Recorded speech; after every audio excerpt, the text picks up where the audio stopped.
لونڈیوں کے بارے میں کیا احکامات ہیں؟ کیونکہ اکثر ایتھیسٹ لوگ اسلام کو اس وجہ سے تنقید کا نشانہ بناتے ہیں۔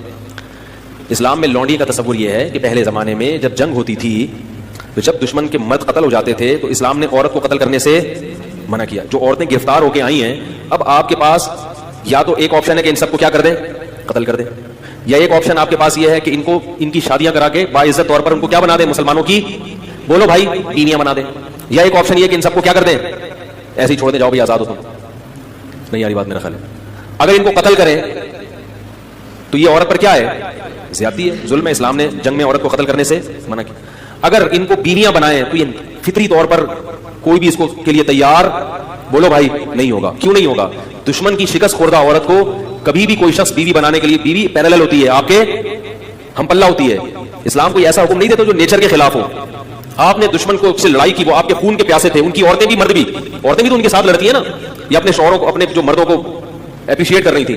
آپ نے زور اور طاقت سے اس دشمن کی پر قبضہ کیا، اب ان کی عورتوں کو اتنی عزت دے کہ اپنی بیوی بنا لیں، یہ عملی طور پر ممکن نہیں ہے۔ سمجھ میں نہیں آ رہی بات میرا خیال۔ اور تیسرے آپشن کیا ہے کہ ان کو ایسے ہی آزاد چھوڑ دیا جائے۔ آزاد چھوڑیں گے تو ان کی کفالت کون کرے گا؟ وہ زنا کو پیشہ بنائیں گی۔ سمجھ میں نہیں آ رہی؟ دشمن کی مزید اولاد پیدا کریں گی۔ تو اسلام نے درمیان کا راستہ دیا کہ نہ تو ان کو اتنا پروٹوکول دو کہ بیوی بناؤ، بنانا چاہو تو اجازت دے دی، لازم قرار۔ صحابہ میں بہت سے ایسے جنہوں نے ان لونڈیوں کو آزاد کر کے بیوی بنایا۔ خود نبی صلی اللہ علیہ وسلم کی زوجہ حضرت صفیہ، وہ غلام تھی، باندھی تھی، ان کو آزاد کروا کے آپ نے ان سے باقاعدہ نکاح کیا ہے۔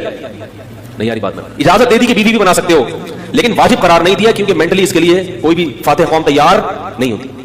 تو درمیان کا راستہ دے دیا کہ ان کو باندھی بنا دیا جائے۔ کیا مطلب کہ تمہاری خدمت گزار ہوں گی۔ اب یہ عملی طور پر ممکن نہیں ہے کہ ایک لڑکی کو، ایک خاتون کو، عورت کو آپ کے حوالے کیا جائے، آپ کا خادم بنا دیا جائے، اور پھر یہ بھی کہہ دیا کہ سارا نان نفقہ کس کے ذمہ ہے۔ یعنی ریاست نے ان عورتوں کی ذمہ داری اپنے کندھوں پہ ڈالنے کے بجائے مجاہدین پر، ارے بولتے کیوں نہیں، تقسیم کر دی۔ ریاست اپنے ذمہ اگر ان کا نان نفقہ ڈال دی تو ریاست کو ان سے کوئی فائدہ نہیں تھا۔ اور ان عورتوں میں بھی تو سیکسول ڈیزائرز ہوتی ہیں۔ اب دیکھو کشمیر میں جب زلزلہ آیا، بالا کوٹ میں کئی ٹرسٹ بن گئے۔ میں اس وقت چیخ رہا تھا، لیکن میں بہت چھوٹا تھا اس عمر میں چیخ رہا تھا کہ اس وقت مہم چلاؤ، یہ عورتیں جن کے مرد قتل ہو گئے یا بیچارے شہید ہو گئے ہیں زلزلے میں، ان کی شادی کا کوئی انتظام، سب سے بہتر عورت کی کفالت کا طریقہ کیا ہوتا ہے؟ کسی مرد کے حوالے کر دی جائے اور اس مرد پر اس کی ذمہ داری ڈال دی جائے، اور اس مرد کے بھی مفاد اس سے وابستہ کر دیا جائے۔ لیکن ہمارے یہاں ان چیزوں پہ کوئی بات بھی کرے تو کیا ہوتا ہے؟ خوب بیوقوف سمجھتے ہیں لوگ۔ عیدی سینٹر حل تھوڑی ہے ان مسائل کا۔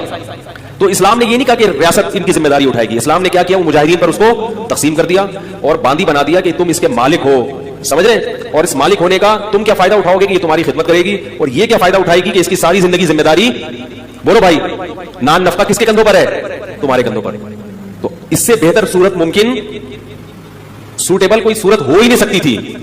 پھر اسلام نے اتنے حقوق دے دیے کہ مجاہدین کی باندھی تو بنا دیا، تو اب یہ نہیں ممکن تھا کہ اس سے سیکسول ریلیشن کو ناجائز قرار دے دیا جاتا، کیونکہ عملی طور پر ایسا ممکن کہ اس کو کہیں اور شادی سے بھی منع کر رہے ہیں آپ، اور آپ کے گھر میں بھی ہے وہ، اور آپ اس سے، اور اس میں بھی تو یہ اللہ نے خواہش رکھی ہے نا، اس کا بھی فائدہ ہے کہ مولا کو اس سے ریلیشن قائم کرنے کی اجازت دی جائے۔ اور پھر اس کے وہی احکام دے دیے جو نکاح کے ہوتے ہیں کہ کوئی اور مرد اس کو ہاتھ بولو بھائی، غیر مسلموں کے ہاں جو عورتیں جنگی قیدی ہوتی ہیں پبلک پراپرٹی بن جاتی ہیں، وہ اس کو تو دیکھ رہے ہیں کہ اسلام نے باندھی بنایا، اس کو نہیں دیکھتے کہ ہم باندھی نہیں بناتے مگر پبلک کی کیا بناتے ہیں، پراپرٹی بنا دیتے ہیں۔ اور اگر اس کو نہیں بناتے تو اس کی سیکسول ڈیزائر کا کیا حال ہے پھر آپ کے پاس؟ کیسے سمجھائیں بھائی اگر نہیں بناتے پبلک پراپرٹی تو اس کی جو ڈیزائرز ہیں وہ کیسے پوری ہوں گی؟ تو اسلام نے بہترین حل دیا تھا کہ ان کو بیوی نہ بناؤ بلکہ کیا بنا دو، باندھی بنا دو، اور ساری ذمہ داری کس پہ ڈال دو؟ اس کے مولا کے کندھوں پہ ڈال دو۔ اس سے پھر اس کو کچھ پروٹوکول بھی دیے اسلام نے۔ وہ پروٹوکول کیا دیے؟ نمبر 1، قرآن نے کہا کہ قسم کھا کے اگر توڑ دے تو غلام یا باندھی آزاد کرنی پڑے گی۔ اگر قسم کھا کے آپ نے توڑ دی، آپ کی ملکیت میں اگر باندھی یا غلام ہے تو وہ آزاد کیے بغیر کفارہ ادا، یہ جو ہم کہتے ہیں نا 3 روزے 10 غریبوں کو، یہ اس لیے کہ باندھیا نہیں ہے، غلام نہیں ہے، اگر غلام یا باندھی ہو تو وہ آزاد کرنا پڑے گا۔ تو ان کی آزادی کا بھی اسلام نے کیا کر دیا؟ ارے بولو نا یار، بندوبست کیا کہ کسی بہانے سے ان کو کیا کیا جائے، آزاد کی۔ جب آزاد ہوگی تو وہ بھی احسان مانے گی کہ اس نے آزاد کر دیا، لہذا وہ مسلمانوں کی دشمن نہیں بنے گی، وہ احسان مانے گی۔ اور دوسرا پروٹوکول یہ دیا، اور کئی کفارے اس میں، زہار میں کفارہ کیا ہے کہ باندھی کو آزاد کیا جائے، کسی کا غلطی سے قتل ہو گیا اس کا کفارہ کیا ہے، باندھی کو آزاد کیا جائے۔ اور پھر ویسے بھی کہہ دیا کہ اگر کسی نے ایک دفعہ بھی زبان سے کہہ دیا کہ باندھی آزاد ہے تو یہ ریورس نہیں ہو سکتا۔ مذاق میں کہہ دیا، نبی نے فرمایا مذاق میں کسی نے کہہ دیا، غصے میں کہہ دیا، جان کر کہہ دیا، لا طلاق ولا عتاق فی اغلاق، فرمایا طلاق بھی ہو جائے گی اور غلام بھی آزاد ہو جائے گا۔ طلاق میں تو رکھا 3 طلاقیں ہیں، اور غلام آزاد کرنے میں 1 دفعہ۔ طلاق میں 1 طلاق کے بعد رجوع کا حق ہے، 2 کے بعد بھی ہے۔ غلام اور باندھی میں رجوع کا حق نہیں، آ رہی بات؟ تبھی غیر مسلموں میں جنہوں نے اسلام کا وسیع مطالعہ کیا ہے وہ کہتے ہیں اسلام نے غلامی کو ختم کیا ہے, اسلام نے غلامی کو پروموٹ. اس زمانے میں سب غلام بنایا کرتے تھے, اسلام واحد مذہب ہے جس نے غلامی سے آہستہ آہستہ انسانیت کو آزاد کیا ہے, ایسے قوانین بنا دیے. اور پھر ایک پروٹوکول باندی کو یہ دیا کہ اگر مولا کی اس سے اولاد ہو گئی تو اب اس باندی کو فروخت نہیں کیا جا سکتا, مولا کے مرنے کے بعد یہ باندی بولو بھائی آزاد ہو جائے گی. نہیں یاری بات, اگر اس سے اولاد ہو گئی آپ کے تو اب یہ باندی بالآخر آزاد ہو جائے گی. یہ پروٹوکول دے دیا اس کو.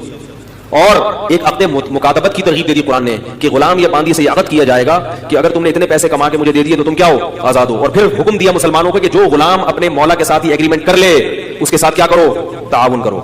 اس کو زکات کا پیسہ بھی دیا جائے گا, اس کے ساتھ تعاون کیا جائے گا تاکہ یہ مولا کو اتنے پیسے دے کے اپنی کیا کرے. نہیں یاری بات, میرا خیال ہے جان چھڑائے. صحیح ہے, یہ پروٹوکول غیر مسلموں کے ہاں نہیں ہے. تو بس ایسے ہی دیکھتے ہیں اسلام میں باندیاں بھی ہیں, لونڈیاں بھی ہیں, غلام وہ بھی ہیں جن تفصیلات کے ساتھ ہیں وہ تفصیلات اس سے اس زمانے کے شکست خوردہ قوموں کو عزت ملی ہے. پھر مسلمانوں میں جو باندیاں بڑے بڑے عہدوں پر فائز, یعنی علم کے لحاظ سے بڑے بڑے مقام پر فائز ہوئی ہیں, تو جب آپ کو پتا ہوتا ہے نا میری ہے تو پھر اس کی وجہ سے آپ کی عزت ہے. آپ کو پتا ہے یہ غلام میرا ہے, جتنا پڑھا لکھا ہوگا عزت کس کی ہوگی, میری. اس لیے مسلمانوں نے اپنے غلاموں کو پڑھایا لکھایا, تعلیم دلائی تاکہ ہماری عزت ہو معاشرے میں. بڑے بڑے محدثین غلام گزرے ہیں, سمجھ رہے ہو. نافع عبداللہ بن عمر کے غلام تھے, بخاری اور مسلم کے بہت بڑے راویوں میں سے, اسلاف میں ان کا تذکرہ ملتا ہے. بخارا اور سمرقند سے قید ہو کر آئے تھے. بخارا جب روس میں لڑائی ہوئی تھی نا, صحابہ کرام کی فوجیں گئی تھی, یہاں سے گرفتار کر کے ان کو لایا گیا. عبداللہ بن عمر کے غلام بنے اور بخاری اور مسلم کے راویوں میں سے بہت بڑے محدث, بہت بڑے حدیث کے امام. کہاں سے لائے اور کیا بن گیا, یہ ہو گیا لونڈی والا. آج کل لونڈیاں نہیں ہیں کہیں بھی, کہیں آپ کسی ماسی واسی کو لونڈی سمجھنا شروع کر دیں. لونڈیوں کا سسٹم کیا ہو گیا. اچھا یہ بھی یاد رکھو, لونڈی سے سیکچوئل ریلیشن جب قائم کرنا جائز تھا کہ جب وہ اسلام قبول کر لے, یا وہ عیسائی یا یہودی ہو. اگر وہ عیسائی نہیں ہے, یہودی نہیں ہے, یا مسلمان نہیں ہوئی تو پھر اسے سیکچوئل ریلیشن کی اجازت, کیونکہ جیسے اہل کتاب سے ہی نکاح حلال ہے تو ایسے ہی باندیوں میں بھی ریلیشن صرف اہل کتاب یا مسلمان باندی سے تھا. جو مجوسی اور آگ کی پوجا کرنے والے ان سے ریلیشن کی اجازت بولو بھائی نہیں تھی.